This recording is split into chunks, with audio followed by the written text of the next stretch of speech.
Success has to be that you better make a good product. It's a business of egos. So people management skills are very important. It's actually the toughest job because everything is live. The first day of opening, we had the faculty in, we had students coming in, and then the whole thing just came to life. Ensure that the product offering means what streams of teaching you create are relevant for today.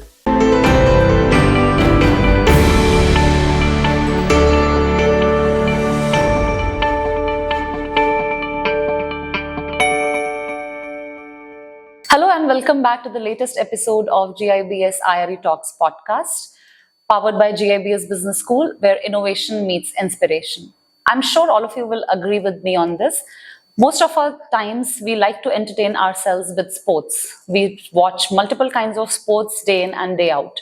And when we are talking about sports, it is very important that we understand that there is a particular science to how the sports marketing is done in today's time. If you want to learn more about that, let's hear it from none other than the expert who himself has been involved all his life in sports marketing and in various other ways in which the thing works, the field works. So let's hear it from our expert for today, Mr. Nitin Beri, who's the CEO of Fortuna Growth Advisory. Please join me in welcoming our guest for today's IRE Talks podcast. Hello, Mr. Nitin. Welcome to the IRE Talks podcast, and thank you for agreeing to be here with us today. So to begin with, I would like to ask my first question, wherein I would want you to let us know something about your education at IIM Ahmedabad. What has your experience been like, and if you could share something about it with us. Privileged to be here, and it's really nice to see this institution grow from strength to strength. I took to doing this 3 weeks course at IIM Ahmedabad. It's called 3TP. It's actually the most basic management program. It was a very nice experience. We were a batch of 78 with a very nice mix, pan-global, Indian origin, no foreigners except for probably 3-4, from banking, infrastructure, mainstream management, very good bunch of fellow students. The teaching was very interesting because the faculty was very good, very strong. We had very strong, eminent faculty members who guided us. And the way they went about it was very interesting because we were all over 25-30 years plus of work experience. We didn't want to be treated like students, right? We are all mature professionals. They made it a very interesting mix of learning for 3 weeks where they gave us very good live experiences and case studies which we could relate to. We had Professor Dholakia there, who actually took us through a very nice thing. That's a storytelling, and that's what I would like most business schools to look at. The faculty should teach like a storytelling. He took us through 70 years, 5 years ago I did. So 70 years of Indian budget and what that budget implies into your mainstream life.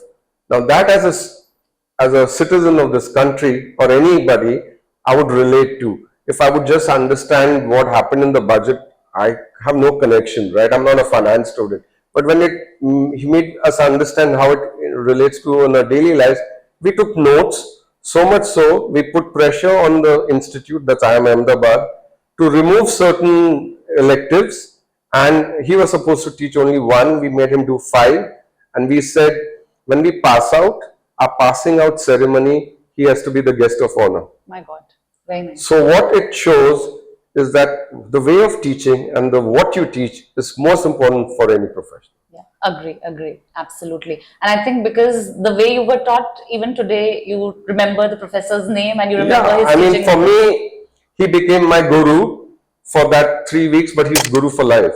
Yeah, agree. So moving ahead, my next question to you is, given this experience that you've had at IIM Ahmedabad, how do you think it has helped you in your professional career, as in how it has shaped you as an individual or has helped you? So I'm not a management student. I just did my basic graduation and I passed out. It guided me that there has to be a process to follow. Life experience is there, but you have to hasten that progress, otherwise it will take years to learn.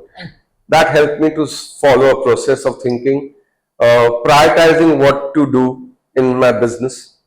Today, I'm a professional business person. It's helping me to think at scale. It helping me to look at big up problem solver because all the case studies we were solving problems. And life in business is problem solving. That's all that it is, right? All the mumbo jumbo jargon is fine, and that is part and parcel of academic learning.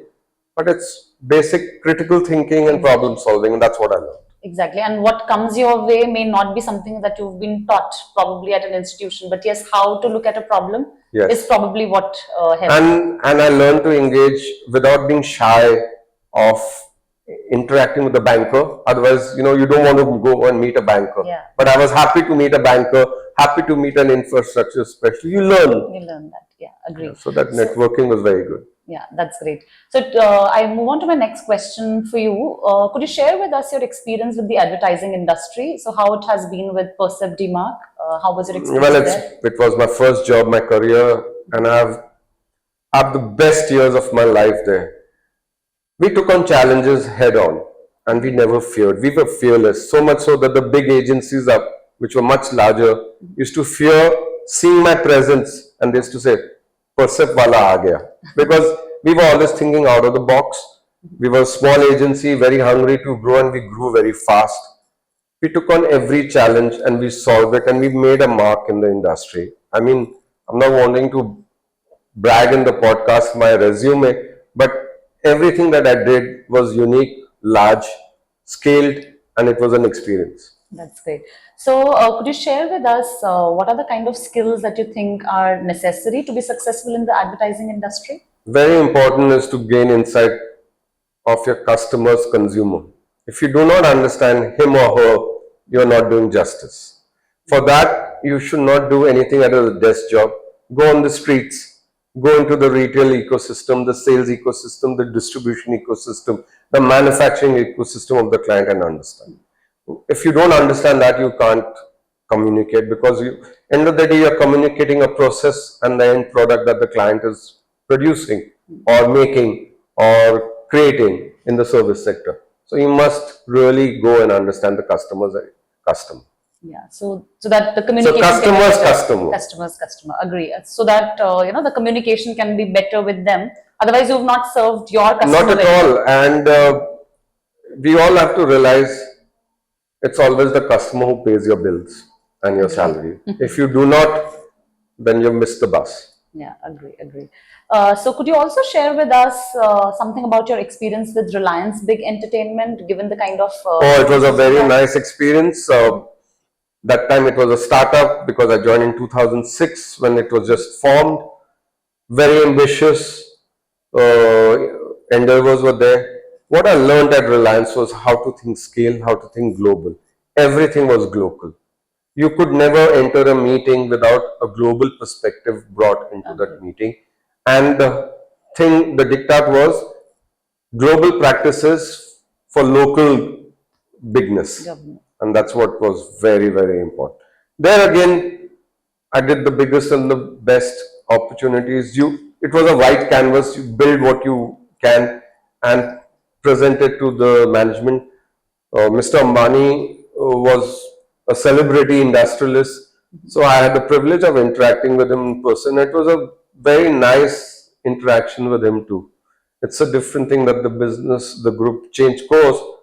But we had Steven Spielberg as a tie-up then. Oh, wow. And he was global, right?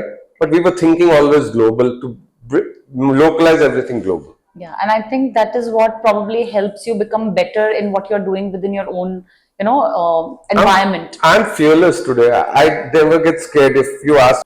That's great. Because the fear is gone, right? So what? End of the day, he'll only decline an engagement. But Correct. that effort to reach out to him, I have. Yeah, that's great. So I think that kind of experience that you've had previously, that probably help you build those kinds of... Yeah, because all organizations are built by individuals like me or better than me, but they're individuals, right? We all make an organization. So until I make that contribution, how will that organization? Exactly. So could you, moving ahead, could you share with us some of the critical success factors or the challenges which are associated with working in the entertainment industry? Many. First and foremost, Success has to be that you better make a good product. Otherwise, especially in the entertainment industry, profits and losses are very large. Yeah. It's never small. So the risks are very high in the entertainment. So you have to make sure you prepare. So as they say, 80% of your effort should be to prepare the project, 20% in the execution. You falter in the preparation, you're a zero sum game. Yeah. And any challenges also that you Oh yeah, probably might have experienced? egos. You're dealing with egos. Yeah. It's a business of egos. So people management skills are very important. Without that, you can't move an inch. Yeah. So I think any kind of industry, I think, or any kind of businesses, people management, you would say, is Yes, but pretty important. more so in entertainment because they all think they're the best. So an actor or a entertainer or anybody in that only lives with that principle that I'm the best. So you have to manage that ego. Yeah. So you have to provide him as a proposition which is the best, Yeah. So that which has to be gainful for your organization too. And you're here to make profits, exactly. but the person across has to feel that he is the best. He's the best, and in the room. that's what, and you've satisfied their egos, and it has eventually turned out to be a win-win for you as well. So Yes. probably both the parties win in that. It's not an ego. I don't have a better word for it. It's basically to enable him to feel or her feel that she's doing the best Exactly. for you also. Exactly. Because only when the person thinks in that manner will he or she give you the best That kind of- outcome. Yeah. That kind of contribution Yeah. from them. Yeah. So, in fact, you have been associated with sports marketing with Transtadia. So, could And you, earlier too, even at Percept. oh, even at So, Percept. All yes, right. yes. So, My interact journey with sports started in 1996. all right. That's great. That's great. So, could you share with us? You've hosted a world-class sports event. So, could you share with us some of your experiences so that our audience know what it is like to be in sports marketing? So in sports, it's actually the toughest job because everything is live. So you have Yeah. to pre-test everything flawlessly. In entertainment, any other entertainment, you can get a reshoot. But a live show, which is sports, is always live. Sports has no relevance after the event is over. Same thing is in a live concert. So everything has to be flawless. Teamwork is very important. Without teamwork, you can never pull off a good sporting event. And economics, you have to make sure you market it well, you package it well, you have to draw the fans in, you have to make the fans connect with that event. Only then it's a success. Otherwise, it's a total loss and it's a very large investment to pull off a live entertainment event. Exactly. And then, since everything is live, you cannot even make any corrections No, at the no, very no. moment. You No cannot do chance that. at all. Correct.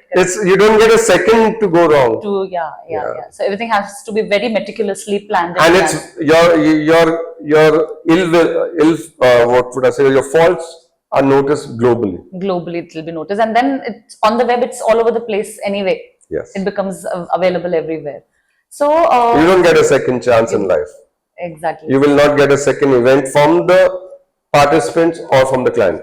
Yeah, agree. So, given this niche nature of sports marketing, what suggestions do you have for students? How can they take up sports marketing as a career? Because we have a lot of subjects that we teach. So, how can So students sports take it? marketing, most often we get too carried away of trying to only interacting with the national heroes. Sports marketing is very large. So even in your institute, if it's a sporting event, you can package it well. When you package it well, there'll be other institution students who will participate. When you have other institution participate, actually you're marketing your institution to them. Yeah. When you have many participants, corporates look at it, oh, GIBS has a very nice event. I want to engage with the participants as a customer, prospective customer. I must bring and introduce my services or brand.